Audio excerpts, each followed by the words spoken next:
Hello everyone, कैसे हैं आप सब। आई होप बहुत अच्छे होंगे। लास्ट लेक्चर पे मैंने आपसे डिस्कस किया एक्सियल स्केलेटन। आज हमें पढ़ना है अपेंडिकुलर स्केलेटन। आप एक्सियल को याद कर लीजिएगा, फिर हम लोग स्टार्ट करते हैं अपेंडिकुलर। अपेंडिकुलर स्केलेटन में अगर हम बात करें तो यहाँ पे दो चीज़ें होती हैं। एक तो आपके लिम्स होते हैं, हाथ पैर दोनों, दो पैर दो हाथ दो भी हैं लिम्स, और दोनों के गर्डल्स होते हैं। नोट कर लीजिएगा, लिम्स अलॉन्ग विद गर्डल्स, इसे हम क्या बोलते हैं, अपेंडिकुलर स्केलेटन। इसमें टोटल 126 हड्डियां होती हैं। दो आपके पास फोर लिम्ब है, 60 हड्डियां हो गई। दो आपके हाइंड लिम्ब है, 60 हड्डियां हो गई, 120 हो गया। और 4 बोन्स होती हैं पेक्टोरल गर्डल में, ऊपर 2 क्लेविकल और 2 स्केपुला, और नीचे 2 कॉक्सल बोन है। तो ये पूरी कहानी मैं आपको पहले दिखा के आऊंगा, फिर आपको आगे बात करूंगा।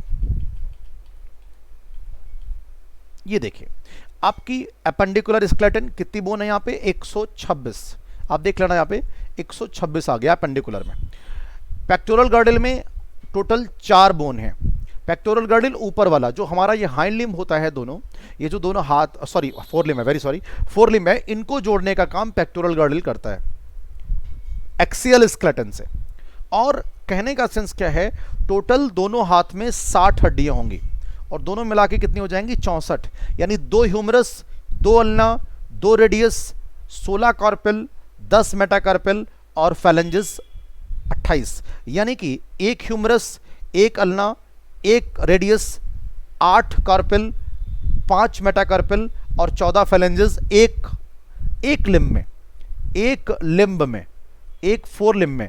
एक हाथ में आपके 1 ह्यूमरस, ये वाली, अगर आपको दिख रहा होगा ये ह्यूमरस वाली बोन है, ये वाली ह्यूमरस है। रेडियस अल्ना, एक रेडियस, एक अल्ना, कार्पेल, देन मेटाकार्पेल, और उसके बाद उंगलियों में जो हड्डियां हैं, उंगलियों में ये यहाँ पे ये 14 हैं। कितनी, 14 उंगलियों में कितनी हैं, 14, मार्क कर लीजिएगा, ठीक है। ये पंजे में मेटाकार्पेल, ये वाली कौन सी है, कार्पेल, जिसको कलाई की बोन बोलते हैं। ये वाली कौन सी है, रेडियस अल्ना, और यहाँ पे कौन है, ह्यूमरस। पूरी क्लियर। पैर वाली नहीं दिखा पाऊंगा, वो आपको अज्यूम करनी पड़ेगी। तो यस, ह्यूमरस कितनी हो गई, कलर बदल लेते हैं। ह्यूमरस, एक ह्यूमरस, एक बोन, मतलब एक हाथ में 1 अल्ना, 1 रेडियस, एक, 3 हो गई, और 8 कार्पेल, 5 मेटाकार्पेल और 14 फैलेंजेस, टोटल 30। अभी आगे भी दिखाऊंगा। पेल्विक गर्डल की बात करें तो 2 कॉक्सल बोन, 2 कॉक्सल बोन, उसके बाद 60 आपके नीचे भी हो जाएंगे। फीमर 2 दोनों पैर में, टीबिया 2 दोनों पैर में, फेबुला 2 दोनों पैर में, पटेला दोनों पैर में 2, टार्सल 7 एक में, दोनों में 14, मेटाटार्सल 5 दोनों में 10, फैलेंजेस 14 दोनों में 28, टोटल 126 हो गया। तो आप गर्डल, ये 62 हो, गर्डल प्लस लोअर लिम 62 और गर्डल प्लस अपर लिम 64, तो 64 और 62 कितना हुआ, 126, टोटल 206, क्योंकि पीछे क्या था, 80। ये पूरा पेज आपके सामने है, जब चाहे आप जोड़ लें। ये एक्सियल हो गया 80 और ये अपेंडिकुलर हो गया 126, दोनों को जोड़ देंगे तो 206 आ जाएगा। सारी बोन्स लिखी हुई हैं, एक साथ याद कर लेना। वापस चल के पॉइंट आउट करता हूं चीजों को, ठीक है। अब each limb made up of 30 bones, कितनी, 30 बोन्स। हैंड या forelimb of humerus, radius ulna, यानी 1 ह्यूमरस, 1 रेडियस, 1 अल्ना, कार्पेल या इसी को रिस्ट बोन कहते हैं, 8 हो गई। तो 1 1 1 और 8, जिसको कलाई की बोन कहा जाता है। फिर 5 पाम बोन, हथेली की हड्डियां या पाम बोन आप बोलते हो। उसके बाद फैलेंजेस में 14 हैं, जिनको आप डिजिट्स कहते हो या फैलेंजेस। ये हमारी कार्पेल है, ये मेटाकार्पेल है और ये फैलेंजेस हैं। टोटल जोड़ देना 30 आ जाएगा। 14 5 19 और 8 27 और 3 30। मैं इसको अच्छे से मार्क कर दूं तो हाथ में जो हड्डियां हैं, humerus, radius and ulna 1 1, carpal या कलाई की बोन 8, मेटाकार्पेल या हथेली की हड्डियां 5, फैलेंजेस उंगलियों में 14। ये फिगर में आपको दिख रहा है, तो आइए फिगर में आपको दिखा देते। ये आपके पास डायग्राम दिख गया। ये देखिए, ह्यूमरस 1 ये वाली हड्डी, रेडियस 1 ये वाली हड्डी, अल्ना 1, कार्पेल 8, मेटाकार्पेल 5, फैलेंजेस 14, टोटल 30 हड्डियां। और एक जो लिम्ब हमारा है, ये एक हाथ, ये एक क्लेविकल और एक स्केपुला, इसकी मदद से जुड़ा होता है। दूसरी तरफ भी आपका ये वाला हाथ आएगा और इधर भी जुड़ेगा, तो इधर भी एक क्लेविकल और एक स्केपुला, यानी इधर भी 32 और इधर भी 32, यानी अपर लिम्ब में पूरा अपर जो अपेंडिकुलर स्केलेटन है उसमें आपको मिलेंगी कितनी 64, कितनी 64। ये बात अगर नहीं याद हो रही है तो कोई बात नहीं, अभी बस आप याद रख लो कि आधे पेक्टोरल गर्डल में, हाफ पेक्टोरल गर्डल में, हाफ पेक्टोरल गर्डल में 2 बोन है और 30 नीचे हैं, टोटल 32 हो गई। ये सब याद करना पड़ेगा कितनी कितनी कहां हैं, ठीक है ना। 1 1 1 8 5 14। चलो ये डायग्राम पूरा हुआ। फीमर की बात करें, फीमर यानी पैर की हड्डियों की बात कर रहे हैं। थाई बोन, ये लॉन्गेस्ट बोन है, मार्क करो, ये लॉन्गेस्ट बोन है, सबसे बड़ी बोन है। टिबिया फेबुला, तो फीमर टिबिया फेबुला पूरा मार्क करें, फीमर टिबिया फेबुला 1 1 1। टॉर्सल, ये पैर की एंकल की बोन, एंकल वाला जो सॉक्स आता है, एंकल की बोन कितनी है 7, जिन्हें टॉर्सल कहते हैं। क्या कहते हैं, टॉर्सल। उसके बाद आती है बात मेटाटॉर्सल की, इनकी संख्या कितनी होती है 5। उसके बाद आती है फैलेंजेस की बात, इनकी 14, टोटल जोड़ लेना 3 10 15 29 हुआ, एक कम है अभी। एक बोन आपकी है पटेला, एक, यस आगे आइए। अब एक बार मार्क करता हूं, फीमर थाई की बोन है, जांग की हड्डी बोलते हैं, सबसे बड़ी बोन है टिबिया फेबुला। टार्सल की संख्या 7 है, मेटाटार्सल की संख्या 5 है, फैलेंजेस की संख्या 14 है, और ये हाइंड लिम्ब की पैर की हड्डियां होंगी, लेग्स की हो गई। एक कप से बोन नेम्ड एज पटेला, पटेला घुटने की हड्डी जिसको नी वेंट्रली होती है, नी कैप पटेला, जिसपे घुटना बोलते हैं, जिसको आप पटेला वाली बोन है, वो नी कैप होता है उसके चारों तरफ, है ना, जो कवर किया रहता है उस हड्डी को नी कैप के द्वारा, यानी patella covers the knee cap ventrally. एक कप से bone patella covers the knee cap, पूरा घुटने को कवर किया रहता है, जिससे कि बोन संभाल लेगा, कोई भी चोट लगेगी या कोई बात होगी तो। कहने का मतलब क्या हुआ, डायग्राम में देखिए सारी बात समझ में आएगी। डायग्राम, डायग्राम ये आइए, यहां देखिए, ये आपकी फीमर है 1, पटेला ये जो मैं आपको घुटने की हड्डी, टिबिया 1, फेबुला 1, ये सारी बोन कितनी है 1 1, सबसे बड़ी बोन है ये 1, सबकी लेवलिंग आनी चाहिए, सब एग्जाम में आता है। टॉर्सल्स कितना 7, मेटाटॉर्सल कितना जल्दी बताओ, मेटाटॉर्सल 5, फैलेंजेस 14, टोटल 30 जोड़ लेना। ये हमारा कौन सा है, हाइंड लिम्ब। कितना होता है, तो 30 गुणे 2 60। यहां पे कॉक्सल बोन जो होती है ये 2 होती है, और ये जो कॉक्सल बोन होती है ये 3 बोन के फ्यूजन से बनती है, इलियम, प्यूबिस और इस्चियम।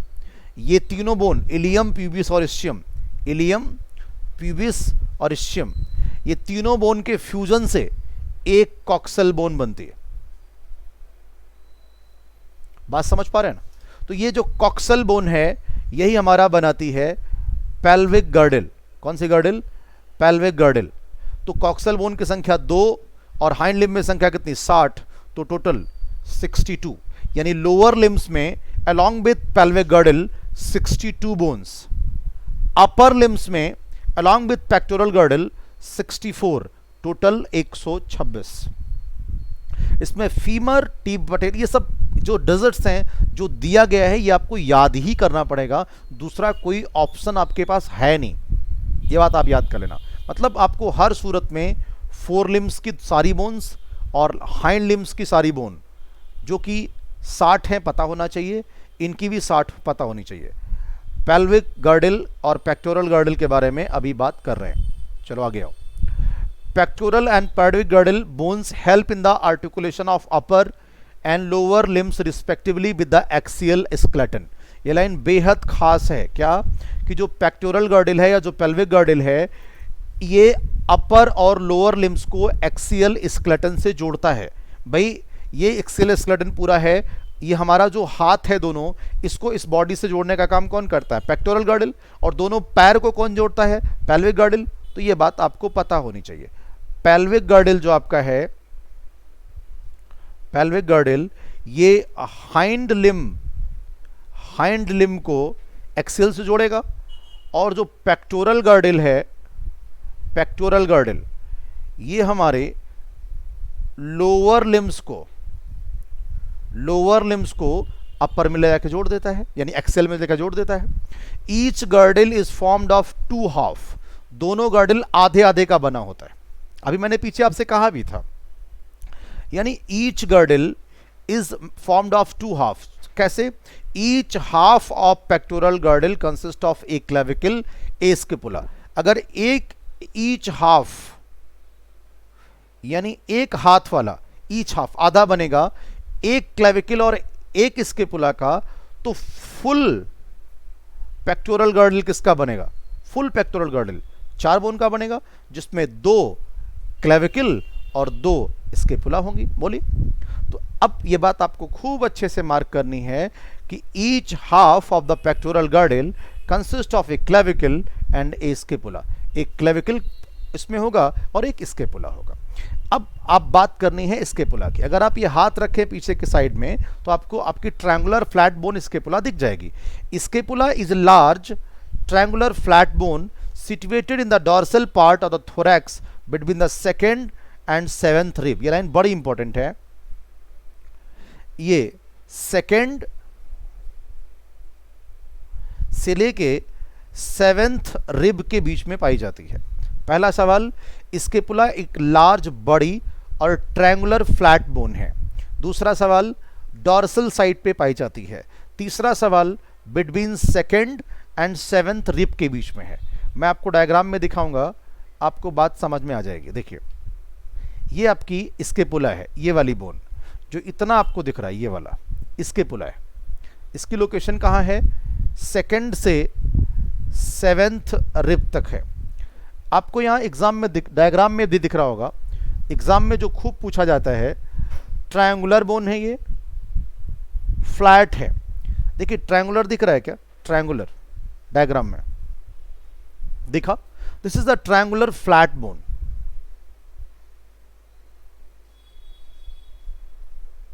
कैसी है? ट्रायंगुलर है और फ्लैट बोन है। क्लियर हो गई बात? चलो मार्क कर लीजिएगा अच्छे से। The dorsal flat triangular body scapula has slightly elevated ridge called spine which project as a flat expanded process called acromion process. Acromion process थोड़ा सा उभरा हुआ पार्ट है जो जाके क्लेविकल से जुड़ जाता है। याद रखिएगा, सवाल खूब पूछा जाता है, एक्रोमियन प्रोसेस क्या है? Acromion process, the dorsal flat triangular body of scapula has slightly elevated ridge called spine which project as a flat expanded process called acromion. ये जो स्केपुला है इसमें आपको मिलता है एक्रोमियन प्रोसेस। ये एक्रोमियन प्रोसेस जाके क्लेविकल से जुड़ जाता है। अगर आप मेरी बात समझे तो स्केपुला जो है ये जाके जुड़ता है। अगर आपको दिखेगा डायग्राम में तो मैं ज़रूर आपको दिखाने का प्रयास करूंगा। बस आप यहीं से चीज़ों को समझें। यहाँ पे एक प्रोसेस है ये वाला, इसी से उभर करके स्केपुला का डायग्राम में पॉसिबल नहीं है दिखा पाना, क्लेविकल से जाके जुड़ जाता है। तो स्केपुला में ही आपको एक मिलेगा एक्रोमियन प्रोसेस। नहीं दिख पा रहा है, कोई बात नहीं, याद कर लीजिएगा। एक्रोमियन प्रोसेस जो जाके क्लेविकल से जुड़ता है और ज्वाइन कर देता है पूरी चीज़ों को, ठीक है ना। तो ये लाइन बहुत इंपॉर्टेंट है, मैं मार्क भी कर रहा हूँ। कई सवाल हो गए। स्केपुला एक लार्ज ट्रायंगुलर फ्लैट बोन है। Dorsal part of thorax between the 2nd and 7th rib पे लोकेटेड है। डॉर्सल साइड में पाई जाती है, फ्लैट है। डॉर्सल साइड में आपको एक स्ट्रक्चर मिलेगा, this known as acromion process. Clavicle articulate with this. Clavicle और स्केपुला एक्रोमियन से एक दूसरे से जुड़ते हैं, ठीक है ना। अब एक बात और भी है, below the acromion is depression called glenoid cavity which articulate with the head of humerus to form shoulder joint। तो एक्रोमियन प्रोसेस के नीचे ग्लेनॉइड कैविटी होती है। वो ग्लेनॉइड कैविटी में आके, उसी ग्लेनॉइड कैविटी में आके डायग्राम में देखेगा आपको, यहाँ पे एक कैविटी होगी। इसी कैविटी में, यस यहीं पे है, इसी कैविटी में ह्यूमरस का हेड, ये ह्यूमरस बोन जब ऊपर आती है तो इसका जो हेड है वो आके ग्लेनॉइड कैविटी में जुड़ जाता है। कौन सी कैविटी में? ग्लेनॉइड कैविटी में।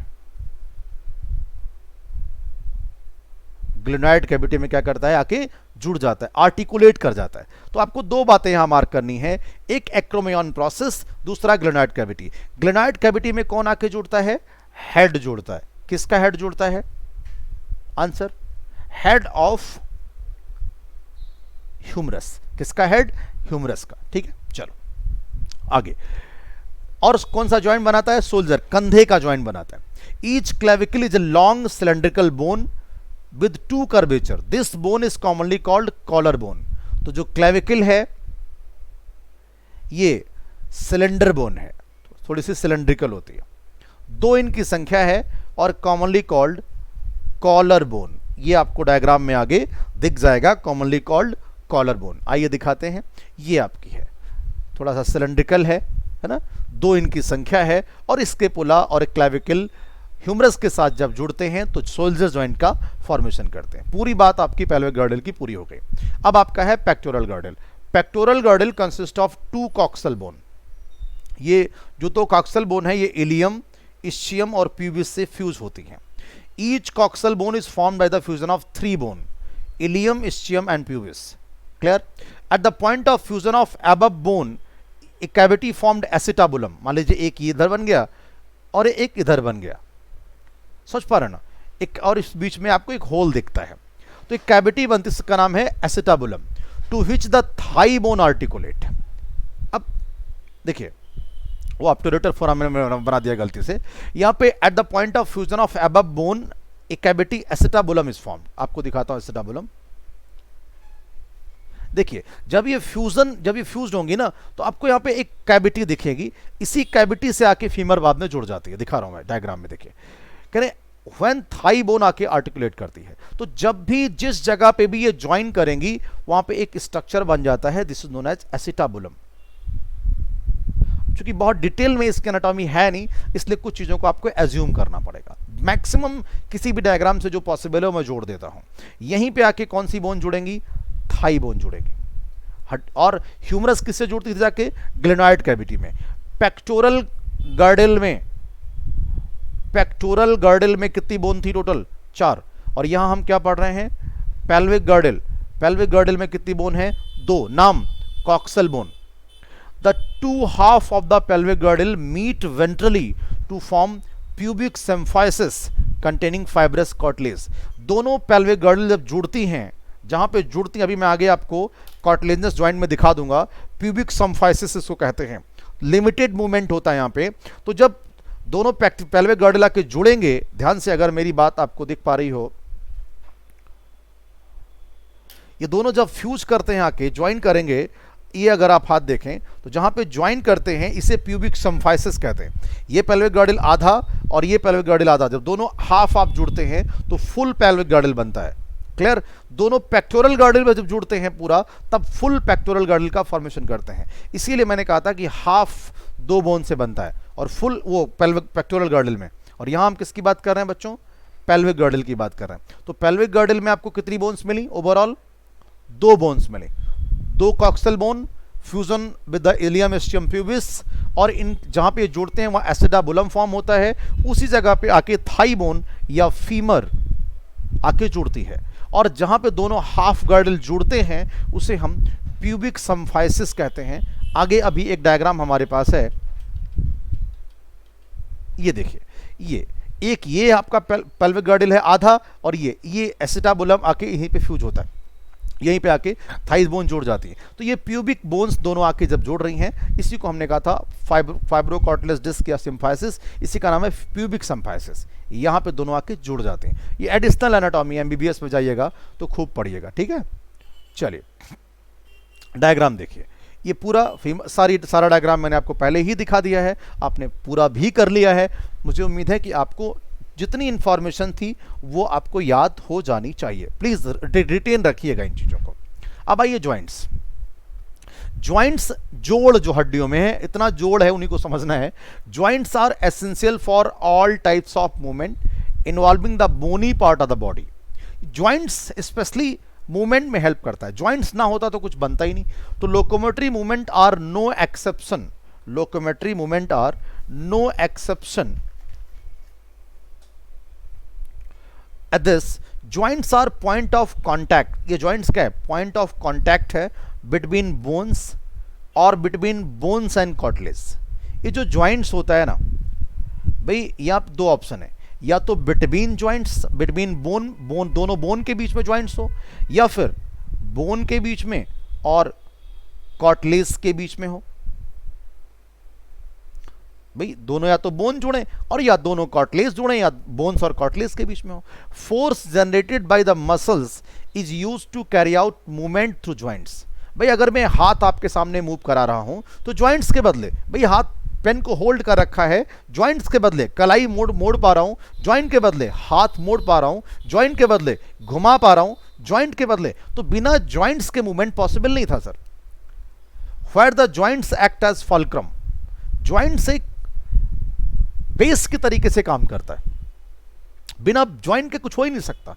तो the mobility at these joints vary depending on the factor, joints अलग अलग चीजों पे वैरी करते हैं। यानी और एक बात सुनिएगा ध्यान से, जो मोबिलिटी है, the mobility at these joints vary depending on different factor, joints कई चीजों पे डिपेंड करता है। वो ज्वाइंट्स कैसा है, वो फाइब्रस है या कार्टिलेजनस है या साइनोवियल है। Joints have been classified into 3 major structural forms. 3 structural मतलब क्या है, अब जो फाइब्रस है ये इसमें नो मूवमेंट, इसमें किसी भी प्रकार का मूवमेंट नहीं है। कार्टिलेजनस में लिमिटेड मूवमेंट, थोड़ा सा मूवमेंट आप कर सकते हैं। साइनोवियल, जितने साइनोवियल ज्वाइंट हैं ये फ्रीली मूवेबल हैं। तो ज्वाइंट्स के बिना हम मूव नहीं कर सकते, मसल्स काम नहीं कर सकती। मोबिलिटी डिफरेंट फैक्टर पे डिपेंड करती है, कैसे जुड़ा है इस पे तो सबसे ज्यादा डिपेंड करती है। ज्वाइंट्स मेनली 3 प्रकार के हैं, फाइब्रस, कार्टिलेजनस और साइनोवियल। फाइब्रस, कार्टिलेजनस और साइनोवियल 3 प्रकार के मेजर आपके पास ज्वाइंट्स हैं। नंबर 1, वापस आएंगे हम फाइब्रस ज्वाइंट। फाइब्रस ज्वाइंट, सबसे पहली बात, जो फाइब्रस ज्वाइंट है भैया, इसके बारे में पहली line, do not allow any movement, किसी भी प्रकार का मूवमेंट नहीं होता। ये फाइब्रस ज्वाइंट, जो हमारी बोन है, हड्डियां, ये दोनों बोन है आपस में जुड़ी होती है। मान लीजिए एक बोन हमारी ये है, दूसरी बोन हमारी ये है, ये आपस में फाइबर से एकदम लॉक हो जाती हैं। This is called suture. किसी प्रकार का कोई मूवमेंट नहीं है। This type of joint is shown by the flat skull bone. Skull bone में आपको ऐसा दिखता है, which fuse end to end with the help of dense fibrous connective tissue. Dense fibrous connective tissue के द्वारा ये सूचर फॉर्म करते हैं और क्रेनियम बनाते हैं। दिखाता हूं डायग्राम में, ये देखिए, एक बोन आपकी ये हो गई, एक बोन आपकी ये हो गई, ये आपका ज्वाइंट है। ये क्या बनाता है और ये किससे जुड़ते हैं, फाइब्रस टिश्यू से। इसे फाइब्रस ज्वाइंट कहते हैं। क्या आपके ऐसा देखा कभी कि सुबह आप देखा एक हड्डी निकल के बाहर आ गई हो, नो मूवमेंट, नो मूवमेंट, किसी प्रकार का कोई मूवमेंट नहीं है। ये आपका जो है ज्वाइंट है, ये ज्वाइंट है, एक बोन ये जुड़ी, एक बोन ये, दोनों पैराइटल जुड़ी हुई, कोई मूवमेंट नहीं है सर, फाइब्रस टिश्यू से जुड़ी होते हैं। गजब का कॉन्सेप्ट है यहां पे। तो यस, ध्यान रखिएगा, फाइब्रस ज्वाइंट में किसी प्रकार का कोई मूवमेंट नहीं है। फ्लैट स्कल बोन इसका एग्जाम्पल है। टूथ में भी याद रखिएगा, अटैचमेंट ऑफ टूथ, एक एग्जाम्पल और नोट कर लेना, attachment of tooth, attachment of, पूरा हटा देता हूं, अटैचमेंट ऑफ टूथ।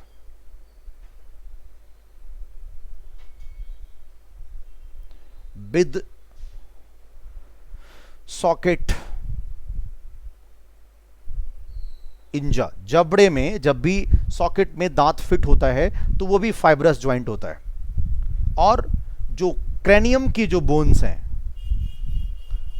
ये खोपड़ी वाली, ये जो क्रेनियम बनाती है, कितनी बोन्स थी टोटल, 8, ये सारी की सारी सूचर से फ्यूज्ड होती है। इनमें किसी प्रकार का कोई मूवमेंट नहीं होता, याद रखिएगा। In cartilaginous joint the bones involve the joint together with help of cartilage. The joint between the adjacent vertebrae, एक हमारा वर्टिब्रे ये है, एक हमारा वर्टिब्रे ये है, इनके बीच में ये आपका इंटरवर्टिब्रल डिस्क, थोड़ा सा आगे थोड़ा सा पीछे, लिमिटेड मूवमेंट है। लिखा है वर्टिब्रल कॉलम का जो एग्जांपल है वो कार्टिलेजस वर्टिब्रल कॉलम, यहां पे लिमिटेड मूवमेंट है। क्या है? लिमिटेड मूवमेंट है, ध्यान रखिएगा, लिमिटेड मूवमेंट, किसी प्रकार का कोई मूवमेंट नहीं है फाइब्रस में, नो मूवमेंट, यहां पे limited movement. That's a very very very important part. Clear हो गई बात?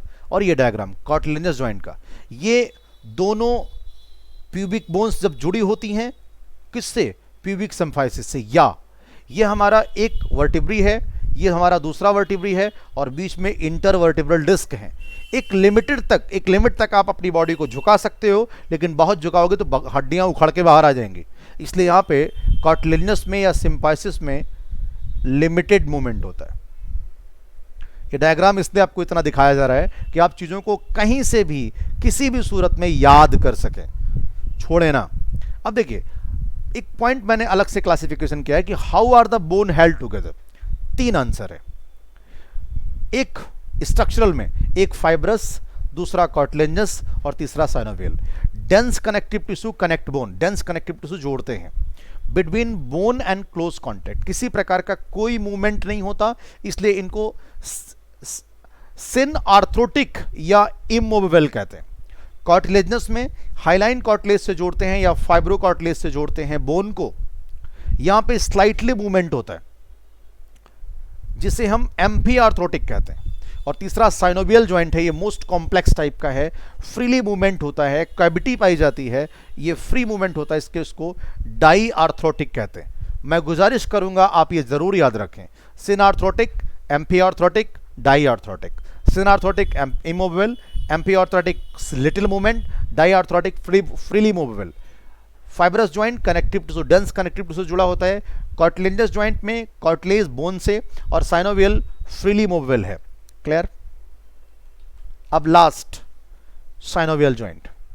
Synovial joint are characterised by the presence of fluid filled synovial cavity between articulating surface of two bones. Such an arrangement allow considerable movement. पहले तो हम आपको यही दिखाएं, ये देखिए, ये आपका एक बोन है, ये आपकी दूसरी बोन है, और बीच में साइनोवियल फ्लूइड भरा हुआ है, और ये क्या है? Synovial cavity. क्या है ये? साइनोवियल कैविटी, इसमें फ्लूइड भरा हुआ है, तो ये फ्री मूवमेंट प्रोवाइड करता है। आपका ये जो आपका घुटना है उसमें फ्रीली मूवेबल है।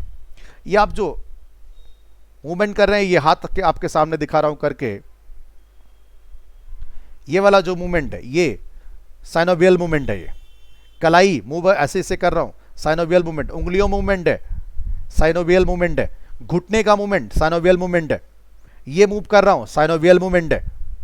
पैर भी मूव करा लीजिए, साइनोवियल मूवमेंट है। चलेगा? चलो, गुड। तो ये आपका सारा का सारा साइनोवियल मूवमेंट हो गया। अब ये आपकी साइनोवियल मेम्ब्रेन है सर, ये सब डिटेलिंग आप पढ़ो। साइनोवियल मेम्ब्रेन है, ये उस अंदर लिक्विड भरा हुआ है, ये एक बोन है, ये दूसरी बोन है, आपस में जुड़ रही है। तो ये पॉइंट आप मार्क कर।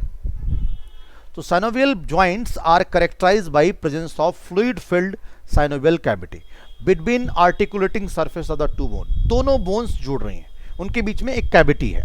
सच an arrangement allow considerable movement, पर्याप्त मूवमेंट आपको यहां से मिलता है। These joints help in locomotion and many other movement. मैं एक बात कहूं, प्रिंसिपली लोकोमोशन में यही रोल प्ले करते हैं। अब भैया आगे जो पैराग्राफ ये दिया हुआ है, ये आपको बहुत अच्छे से याद करना है। अच्छे से याद करने का मतलब क्या है? आपको ये रटना है, हिंदी में बात करें तो, क्योंकि ये अनगिनत बार एग्जाम में नीट के आ चुका है। अच्छा, वैसे तो साइनोवियल जॉइंट जो है 6 प्रकार का होता है, 6 type. Ball and socket joint between humerus and pectoral girdle, ये वाली हड्डी और पेक्टोरल गर्डल इसके बीच में। एक हमारा है हिंज जॉइंट। हिंज जॉइंट किसके बीच में है? घुटने में। पिवॉट जॉइंट एटलस और एक्सिस, फर्स्ट वर्टिब्री और सेकेंड वर्टिब्री के बीच में। ये जो आप मूव करा पा रहे हैं, ये पिवॉट जॉइंट की वजह से ही है। ग्लाइडिंग जॉइंट, हाथ को आप ग्लाइड करा रहे हैं, दिस इज, अब ये याद करना है किसके बीच में है sir? Gliding joint between carpal. Saddle joint between carpal and metacarpal. और एक आपके पास है इलिप्सॉइड या एंगुलर। इलिप्सॉइड या एंगुलर, ये एनसीईआरटी ने नहीं लिया है। इलिप्सॉइड ये छठा नंबर, या एंगुलर, ये मेरे कहने से आप नोट कर लीजिए, ये है बिटवीन रेडियस एंड कार्पेल, ये नोट कर लीजिएगा, छठा है। 5 प्रकार के हो गए, ball and socket 1, hinge 2, pivot 3, gliding 4, saddle 5, और छठा इलिप्सॉइडल या एंगुलर जॉइंट्स। ये रेडियस और कार्पेल के सारे बोन के नाम पता होना चाहिए। तो ball and socket humerus and pectoral के बीच में, हिंज जॉइंट नी जॉइंट के बीच में, नी जॉइंट को बोलते हैं। पिवॉट जॉइंट एटलस और एक्सिस के बीच में, gliding joint between carpal, saddle joint carpal और मेटाकार्पेल के बीच में, यानी metacarpal of thumb, sorry, carpal and metacarpal of thumb, अंगूठे, मेटाकार्पेल ऑफ थंब इनके बीच में, सॉरी। तो सैडल जॉइंट हो गया। ये याद रखना है सर आपको, किसके किसके बीच में। यहां पे मैचिंग का सवाल आपसे पूछा जाएगा, मैचिंग का सवाल पूछा जाएगा, तो प्लीज लिख के एक बार याद कर लें, चलेगा? यस, नेक्स्ट आइए। पूरा हो गया साइनोवियल फ्लूइड, ठीक है। अब आइए disorder of muscular and skeletal system. देखिए वहां पे जितनी बात करनी थी उससे ज्यादा सवाल आता नहीं है। पहले डिजीज यानी डिसऑर्डर ऑफ मस्कुलर, यानी मसल्स में डिसऑर्डर और स्केलेटल सिस्टम में डिसऑर्डर। Number 1 myasthenia gravis. ये क्या होता है? ये एक प्रकार का ऑटो इम्यून डिसऑर्डर है। सेल के अंदर जो सेल्फ रिकॉग्निशन की कैपेसिटी होती है उसी को सेल्स खो देती हैं, और ये किसको इफेक्ट करती हैं? Neuromuscular junction, motor end plate, याद होगा, न्यूरोमस्कुलर जंक्शन या मोटर एंड प्लेट, आपको मसल्स में पढ़ाया था मैंने इसी चैप्टर में। Motor end plate leading to, अब इससे क्या होगा? जब हमारा ऑटो इम्यून डिसऑर्डर हमारे ही न्यूरोमस्कुलर जंक्शन को ही डिस्ट्रॉय करेगा, तो लीडिंग टू फटीग, थकान, कमजोरी और पैरालिसिस ऑफ स्केलेटल मसल। हमारी मसल काम ही नहीं कर पाएंगी क्योंकि हमारा इम्यून सिस्टम हमारे ही मसल्स के खिलाफ काम कर रहा है, and this is the myasthenia gravis. ये एक ऑटो इम्यून डिसऑर्डर है और इससे लगभग बाद में मौत होना तय होती है। तो यस, माइस्थीनिया ग्रेविस के बारे में पहला पॉइंट ऑटो इम्यून डिसऑर्डर। दूसरा, affecting neuromuscular junction leading to थकान, कमजोरी और पैरालिसिस ऑफ स्केलेटल मसल। बहुत इंपॉर्टेंट बात थी, अच्छे से आप याद रखें। ऑटो इम्यून डिसऑर्डर है, न्यूरोमस्कुलर जंक्शन को अफेक्ट कर रहा है, फटीगनेस होगी, वीकनिंग होगी और पैरालिसिस ऑफ। इससे ज़्यादा मैं ना बोलूँगा, ना इससे ज़्यादा पूछा जाता है। सीधे लाइन लिखी होती है, सीधे करना होता है, तो don't waste your time. Muscular dystrophy बिल्कुल ज़्यादा ना पढ़ें, एमबीबीएस में जाके खूब पढ़िएगा, मन बहुत करता होगा लेकिन संभालिए। Muscular dystrophy, progressive degeneration of skeletal muscle mostly due to genetic disorder. Genetic disorder, genetics में मस्कुलर डिस्ट्रॉफी की बात होगी, याद रखिएगा, जेनेटिक डिसऑर्डर की वजह से धीरे धीरे स्केलेटल मसल्स का डैमेज हो जाना। प्रोग्रेसिव डिजनरेशन मतलब धीरे धीरे स्केलेटल मसल का डैमेज हो जाना, इसको कहलाता है मस्कुलर डिस्ट्रॉफी। क्या कहलाता है? Muscular dystrophy. जेनेटिक डिसऑर्डर है, याद रखिएगा, बहुत इंपॉर्टेंट है। और माइस्थीनिया ग्रेविस क्या है? ऑटो इम्यून डिसऑर्डर है। माइस्थीनिया ग्रेविस में क्या होता है? Paralysis of skeletal muscle. Muscular dystrophy में क्या होता है? स्केलेटल मसल का धीरे धीरे डिजनरेशन होता है। दोनों पास पास लगता है, तो बी अलर्ट, अलर्ट रहिएगा, गलती ना हो। अगला, टिटैनी। अक्सर आपने सुना होगा टिटेनस, टिटैनी की प्रॉब्लम हो गई।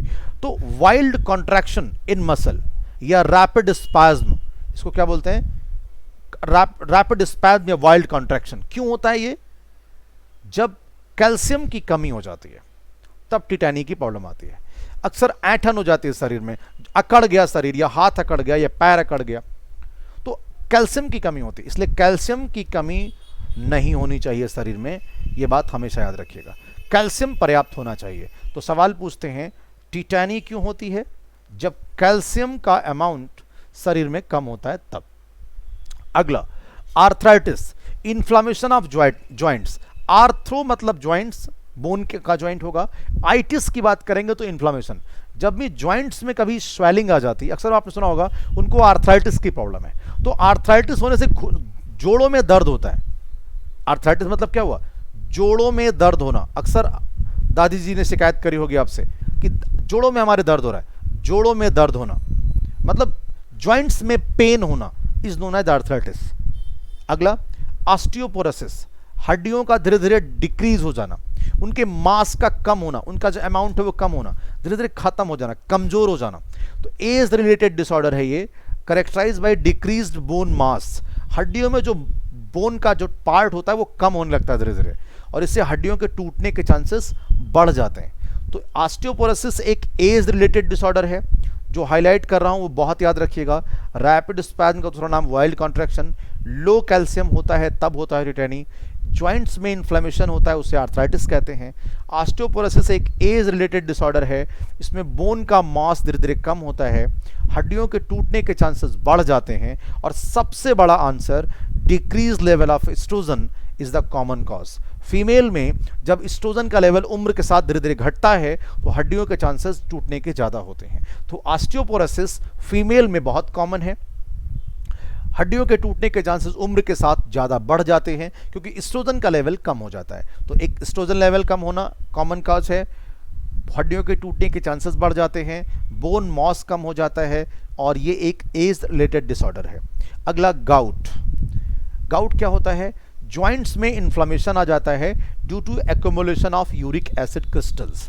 यूरिक एसिड के डिपोजिशन की वजह से, यूरिक एसिड क्रिस्टल्स की डिपोजिशन की वजह से अक्सर घुटनों में या गठिया जिसे आप बोलते हो, गाउट, तो inflammation of joint due to inflammation of uric acid, accumulation of uric acid. मैं एक बात चलते चलते आपसे कह रहा हूँ, टिटैनी में rapid spasm due to low calcium, arthritis में inflammation of joints, osteoporosis age related disorder, decrease bone mass, टूटने के चांसेस ज़्यादा, decrease level of estrogen, inflammation of joint due to accumulation of uric acid. Uric acid के कम होने की वजह से गाउट होता है, सॉरी बार बार गलत बोल गया, एक्युमुलेट होने की वजह से गाउट होता है। एस्ट्रोजन के कम होने की वजह से ऑस्टियोपोरोसिस होता है, कैल्शियम के कम होने की वजह से टिटैनी होती है, ऑटो इम्यून डिसऑर्डर की वजह से माइस्थेनिया ग्रेविस होती है, और जेनेटिक डिसऑर्डर की वजह से मस्कुलर डिस्ट्रॉफी। तो माइस्थेनिया ग्रेविस का की point auto immune disorder, muscular dystrophy का की पॉइंट जेनेटिक डिसऑर्डर, टिटैनी का की point low calcium level, arthritis inflammation of joint, osteoporosis का की पॉइंट लेवल ऑफ एस्ट्रोजन का कम होना और एज रिलेटेड डिसऑर्डर होना, गाउट का की पॉइंट यूरिक एसिड का इकट्ठा होना। It's all about for your muscular and skeletal system की तकलीफ, उसका डिसऑर्डर। तो it's all about for your locomotion and movement. Thank you.